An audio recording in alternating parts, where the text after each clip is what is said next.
अद्वित गुरुङ एउटा सानो बच्चालाई जन्मजात पिनिससँग जोडिएको स्किन समस्या थियो।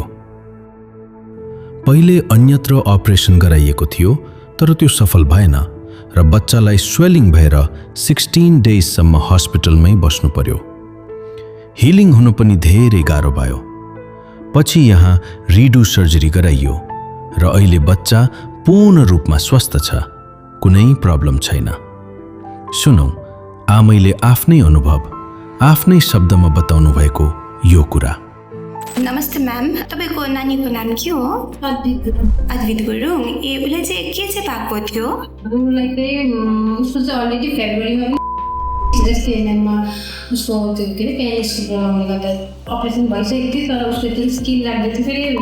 फेरि उसलाई पुरा प्रब्लम भयो, स्वेलिङ भएर जस्तै 16 डेज त हस्पिटलमै बस्यो। प्लस फेरि उसलाई भन्नुलाई पनि पुरै प्रब्लम भयो, उसको स्वेलिङहरू भएर चाहिँ सेटै हुनु साह्रो पऱ्यो। अनि त्यही भएर चाहिँ मैले के ढकाल भन्ने एकजना यहीँ ट्रिटमेन्ट गर्नुभएको थियो डाक्टर मुनिसकोमा।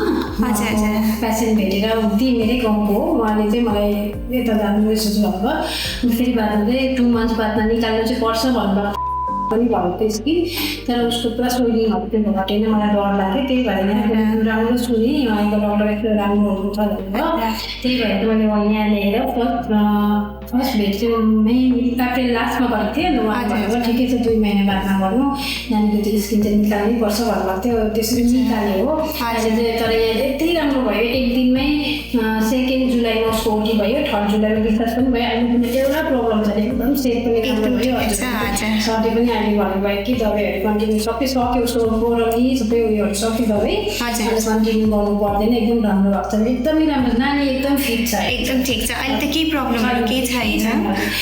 मलाई चाहिँ उसलाई बादमा पनि अलिक सेफ भएको जस्तो हुने, फेरि चिलायो भन्थ्यो उसले, कोही बेला पुरा अप्ठ्यारो भयो भने सर्ट गर्नु प्रब्लम भएको जस्तो भएको थियो। यहाँ चाहिँ एकदमै राम्रो भएको छ, उसलाई सर्ट गर्नु केही प्रब्लम छैन। ओके।